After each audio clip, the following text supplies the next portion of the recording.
Marco. Sean. Vroom, vroom. Here we go. Jets on the road. Jets on the road. Riding our drone up to San Francisco.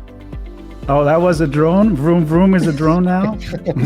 Propellers. Sounds like this scooter I used to have in Italy when I was 16 years old. I thought the drone has a different noise. That was the drone before. Whatever it is. That's right. Whatever it is. You don't hold on to the handlebars. You just kind of go, right? Kind of builds itself. It was the original self-driving bicycle, motorcycle, whatever you want to call it. I'm lucky to still be here to talk about it. But no, we are excited. We're talking about going to RSA Conference in San Francisco, and we're going to space too. I mean, let's bring it there.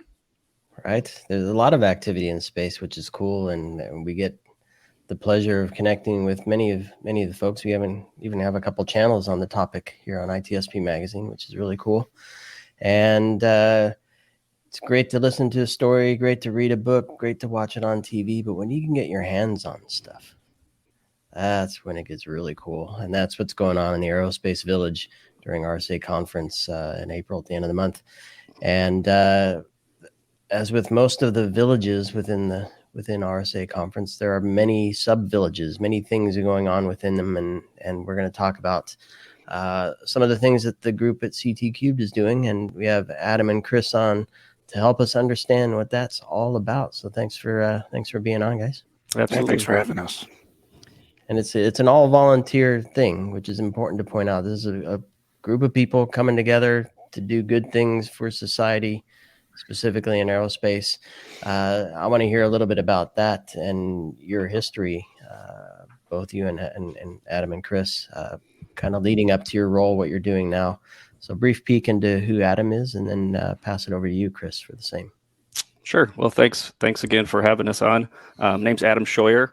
I am currently a retired vet. I spent 23 years in the Air Force, and I retired in 2020. And after that, joined up with CT Cubed. So got to work with Chris and the other guys. And that's kind of what led us here, kind of aviation background with the Air Force. However, from a cyber perspective. So I think Chris will also mention we're both cyber warfare operators in the Air Force. Did that for our careers, various aspects, leading organizations to down in the beeps and squeaks of getting the technology working and running for the Air Force, securing their missions, and also, doing some offensive and defensive work there. So that's a bit of my background. I'll pass it over to Chris. Before you do that, we have a mystery guest joining us. I'm going to let Hank in. Hank. He can have some fun with us, and we move things around. All right, so Hank, we're in full swing here, but we're going to pass the mic over to Chris for an intro to who he is, and then we'll come back to you. Sounds good. Thanks. Yeah, as Adam mentioned, he and I met in the Air Force. So I was at the Air Force Weapons School actually as one of his students, and I went back there to be an instructor. Then I finished out my time with the Air Force Red Team. Got to do some interesting things along the way, and we got out. We had our hypothesis was that the skill set that we learned at the Air Force Weapons School cyber warfare course would translate to the commercial sector. And so we set out on a goal to do that. You guys have any experience with the weapons school at all by chance? Does that name ring a bell? Not on either side, thankfully. Okay, so let me tell a little story here. So what happened is, like, back in the 70s, 80s, the rumor is Hollywood was looking to make a movie about an elite, DoD training institution. So they went to the Air Force Weapons School. And the weapons school said, "Hey, we're way too busy doing elite warfighting training. You should go see the Navy guys, over at Top Gun instead." And so we like to tell people, Top Gun, weapons school, they're kind of closely related, but Top Gun is 13 weeks. Weapons school is twice the length. We're almost 6-month long course. And then I didn't get to play any shirtless volleyball at all as I was going through the weapons school. So we do some things. We do some things different. But what it is, it's actually an instructor course at heart. So we we really have a passion for training, realistic training, right? Relevant training. And that's what led us to launch. We figured out that, our philosophy is you can't just be a training company. You have to actually do engineering work or do analytical work as well as training just to stay current, right? That's our philosophy. So otherwise things could just kind of stagnate. And so as we went out and started trying to figure out how we would translate our skill set to the commercial world, it led us into doing some work with the Boeing company, specifically their product security engineering workforce. And that led us to build a system of systems we refer to as the mouse. Adam will talk about a little bit later, so that we could have a realistic training platform to teach the students the skill sets they needed to learn. But the problem is if we start identifying vulnerabilities for live weapon systems that the DoD is using, things get classified pretty quickly. And we don't want anyone getting in trouble, right? But we do want to have realistic training. So we built something that would allow us to do all of the same things that occur within the cybersecurity maturation methodology that Boeing developed without anyone getting in trouble for security classification guidance reasons or any sort of intellectual property spilling where it's not supposed to. And then that's what will be taken out to the sandbox at RSA in its virtual form. So I'll pause, and I think you wanted Hank to say some words as well. Yeah, so AKA Henry, who's been on with us as well. Good to have you on for this too. And maybe a quick intro to who you are, but also an intro to the broader Aerospace Village. I apologize for my lateness today. That's all gentlemen. good. You know how it goes. We were hiding from you. We don't know how you're finding. We're not supposed to start until 3 minutes from now, so you're actually early. We just got ahead of you. Okay. Anyway, my name is Henry Danielson, aka Hank, and part of the Aerospace Village and working with CT Cube. Very excited to see your live wares, if you call it, and I'm especially excited to talk to you about Space Grand Challenge and how we could integrate some of the learning to high school students. Specifically, we're going to be using Unity rooms this year, and Gamer. If you're a gamer, you know what that is. But we're going to have what I would like to do is a sneak peek of a rover or a robotic, I'll just say rover, up on the lunar surface fixing a NIC, a network interface card. And I'd love to have that discussion with you all if what you think about my idea, and is this plausible, or you're shooting to the moon, Henry, or you're way out of base. But anyway, I work at the California Cybersecurity Institute. Sorry, I have ADHD, LMNOP, hyperactivity, and ADD, so that's why I'm all over the place. But I appreciate your support, and I cannot wait to see you all in Aerospace Village. We are going to have a phenomenal time, and it's going to be really good. And thanks for the intro today. I appreciate it. Well, we appreciate having you here. So I guess Adam and Chris, it's kind of like what Hank started here. The importance of experience, but what are people going to experience? Because our job is to have people watch this and then flock to the Aerospace Village. So what they can expect with you there. Sure. You want to take it, Adam? Or yeah, sure. So just for all the viewers, so to put an image with what's going on here. So this is about a quarter the size of what it would be in the real world. So this is our mouse. This is the platform that we designed. System of systems, contains the major subsystems you'd expect to find on any space or air platform: mission computer, navigation, communications. So those types of subsystems, when you start to put them together, can get very complex. And even just at the notional level, we've run our platform here through some threat modeling software. And just with the subsystems we have, there's over 200,000 attack vectors given different threat actors with something so simple.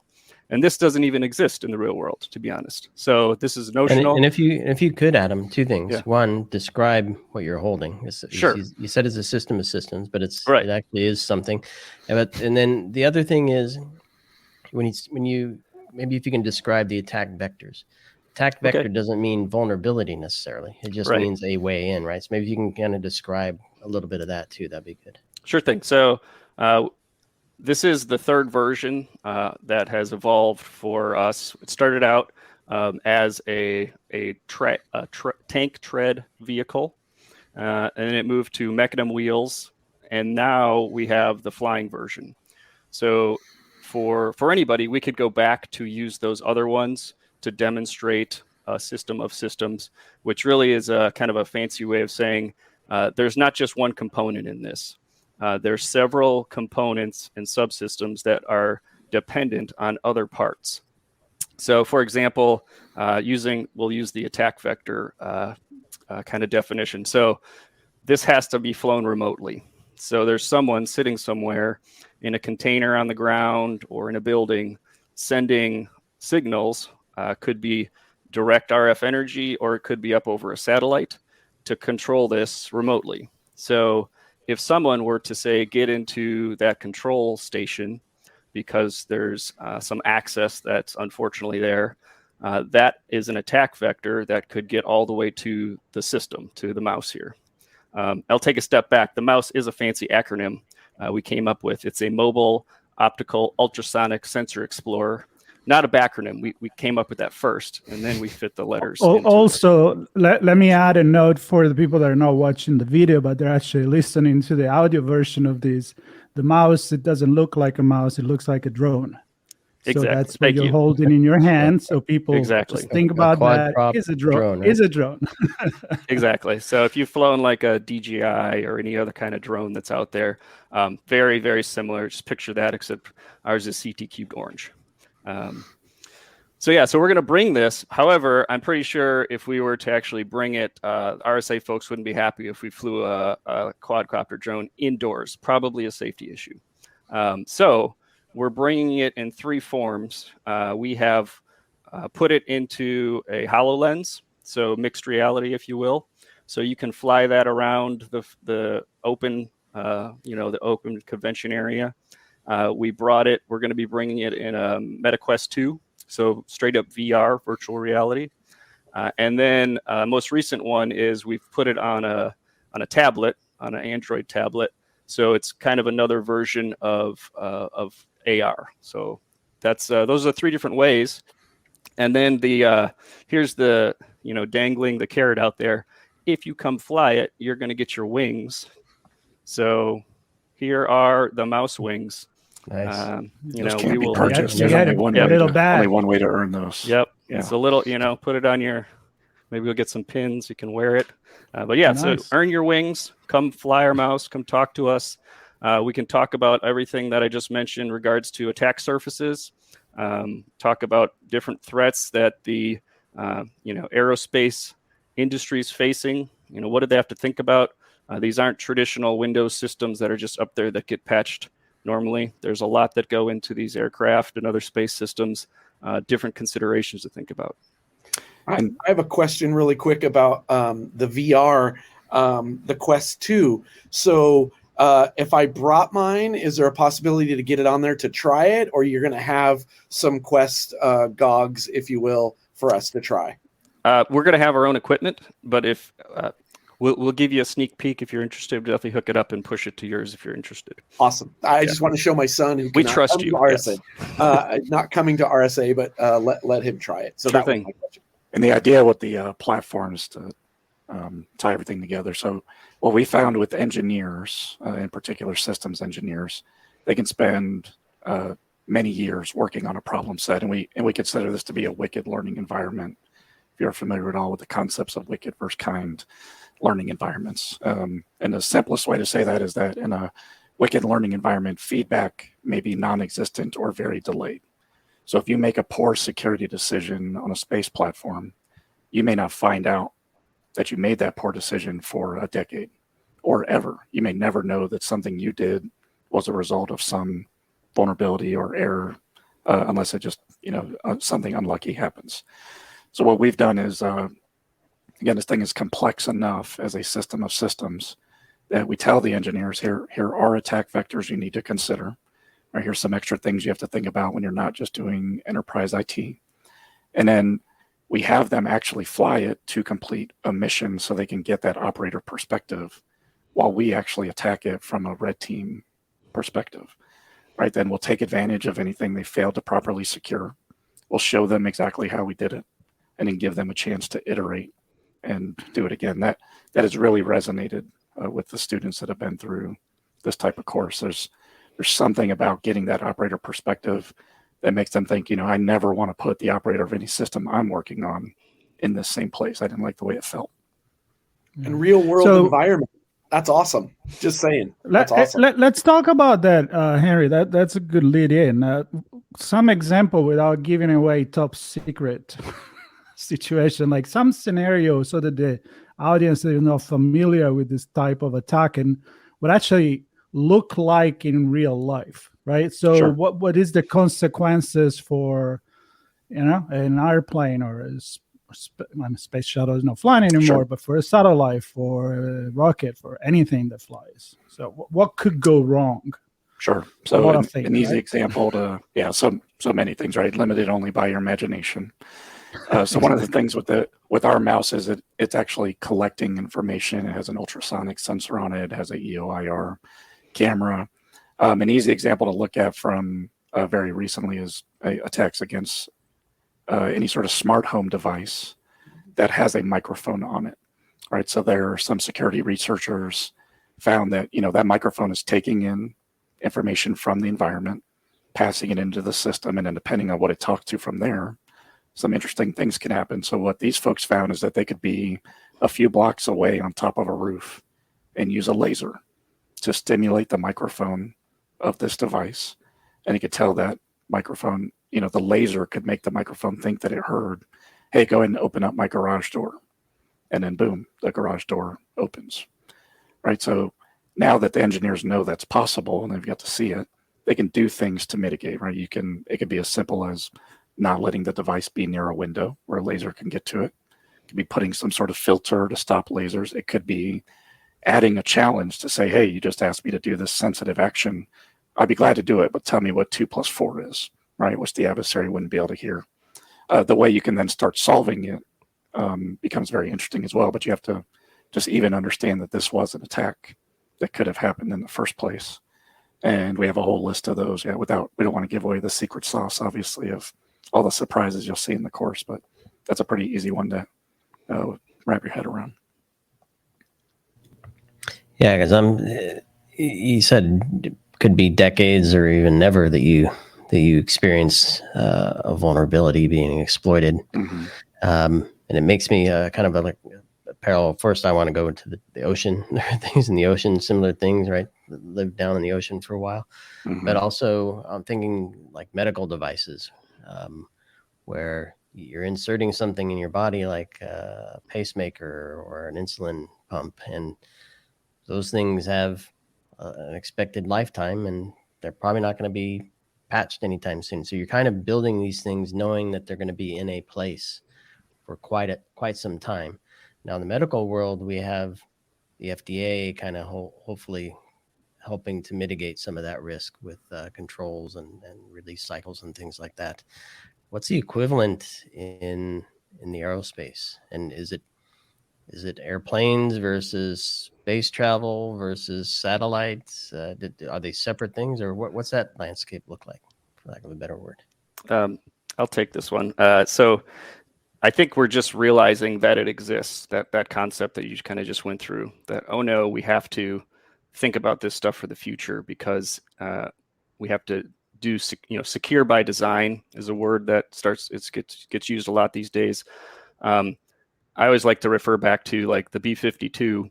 I think it was awarded in like 1946. They're like, hey, contractor, go start to make this. And it first flew in 1952.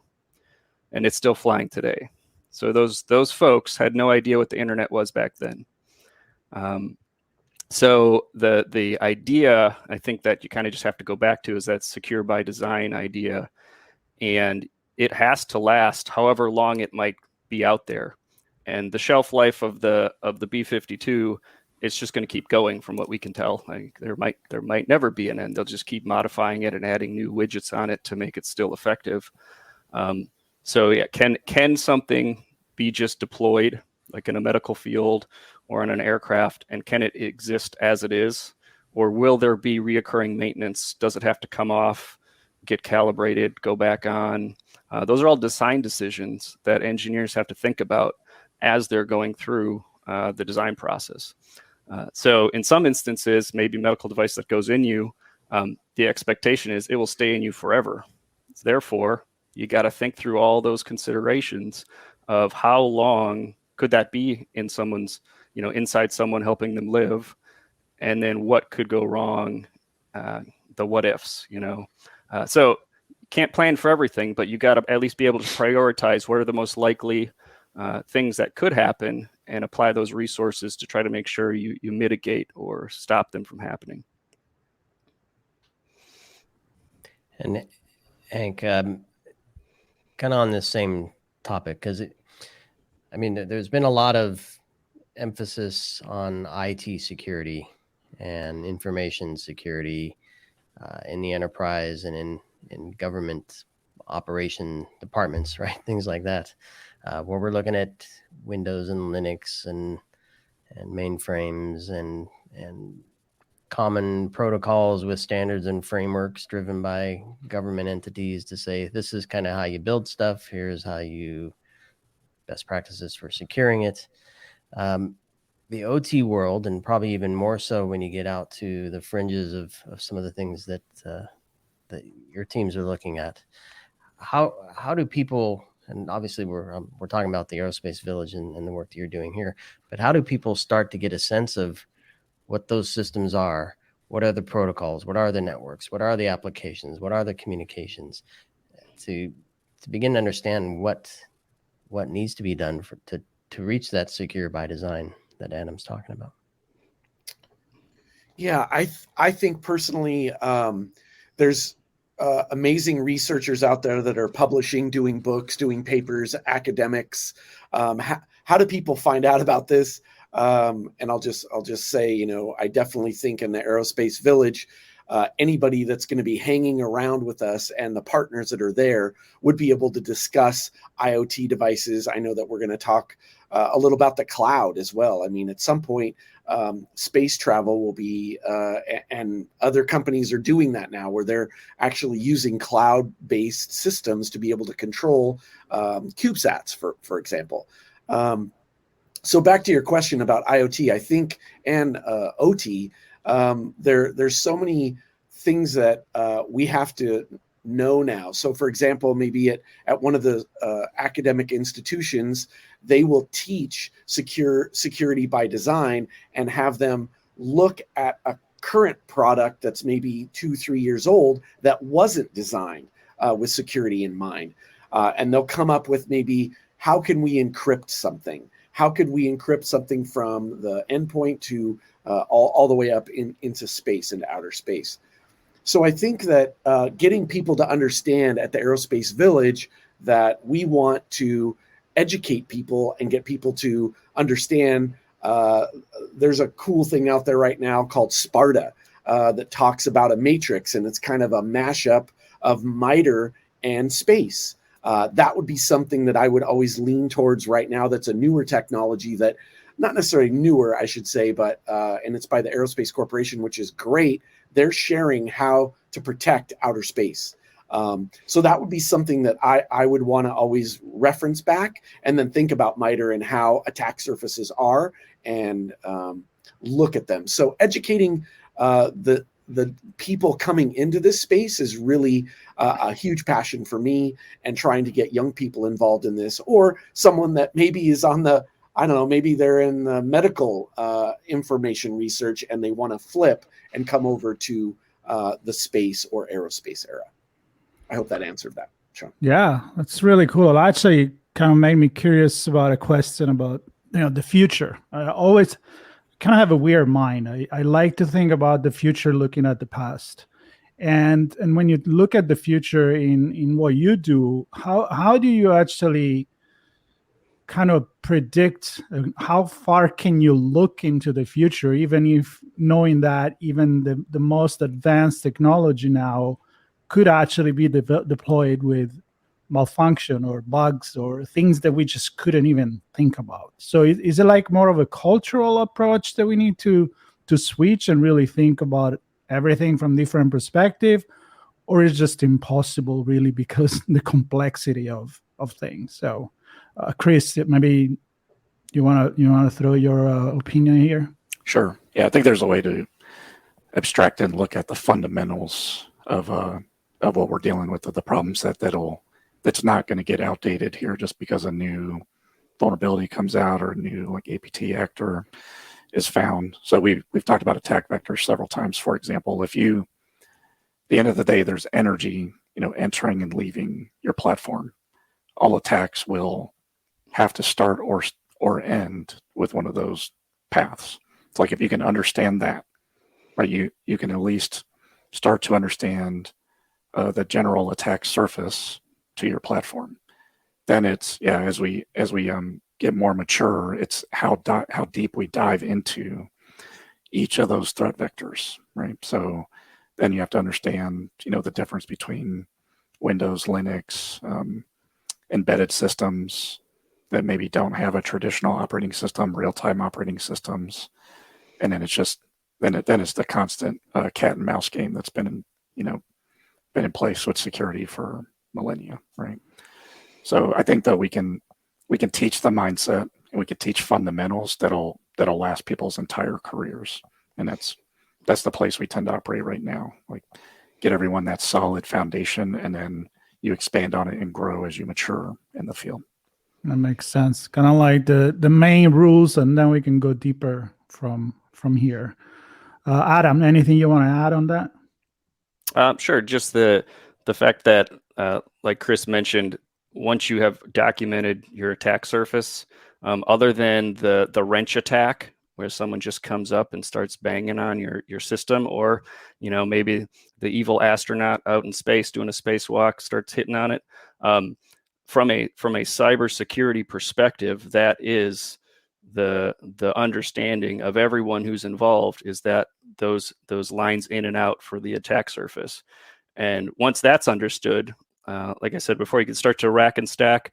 Where's the highest risk? Limited resources. No one has $1 trillion budget. No one has all the time in the world. So that's when you start to take your smart folks that are on your teams and say, all right, we're going to go after the top 3 issues related to these threat vectors. And we need to figure out how real of a threat they are.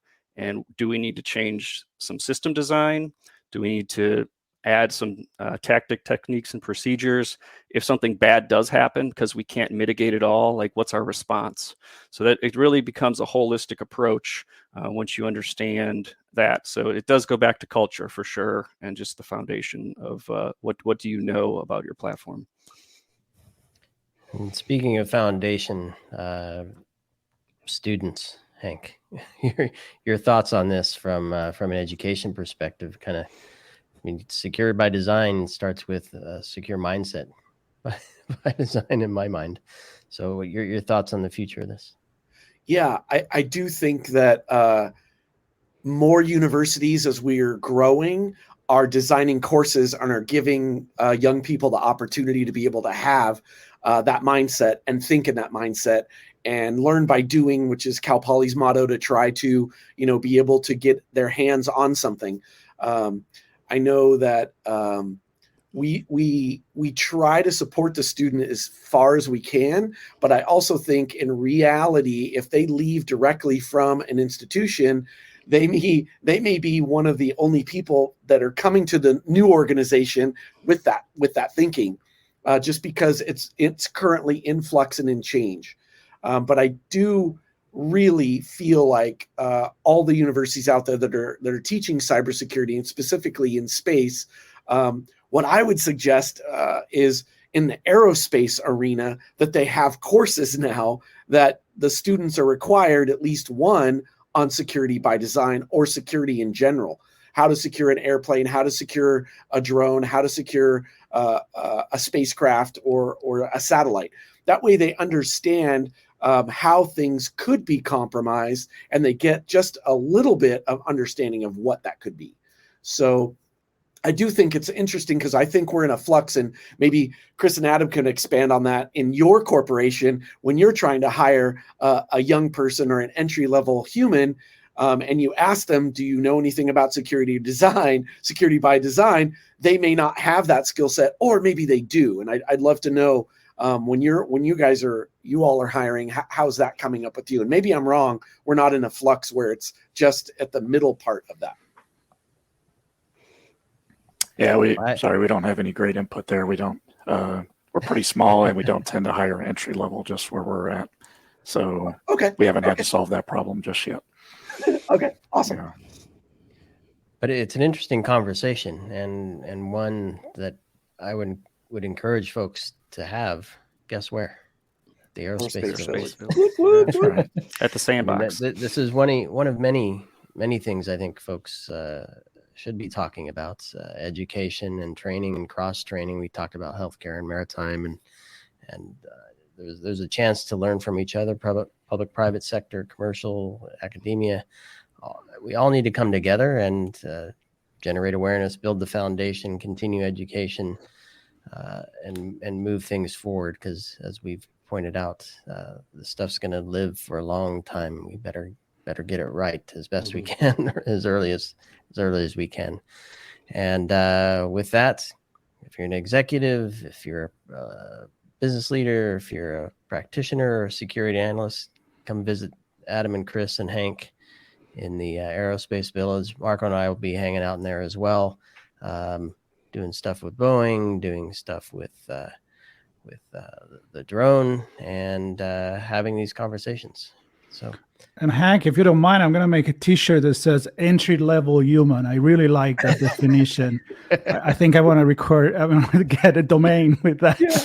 Yeah. But we are excited, and also you guys are going to be in great company there with the IoT Village, the ICS Village, and Dark Art and Pen and Ops. What is the other one, Sean? AppSec's going to be AppSec. there. Yep, that's right. And I think there are some pop-up village as well. I haven't really figured out what that is, but US Cyber Games has a thing going there in a pop-up. So tons of good stuff. Great people. Again, I mentioned in the beginning, this is all volunteer. So go support the crew, be part of the crew, and help move these things forward. Of course, stay tuned to all of our coverage of RSA Conference, including other chats with the villages. We have some stuff with IoT coming up as well. And all on ITSPmagazine.com/RSAC. It's all right there. Stay tuned. Join us. See you in San Francisco, everybody. Thank you. See you there. Thank you. See you soon. Subscribe.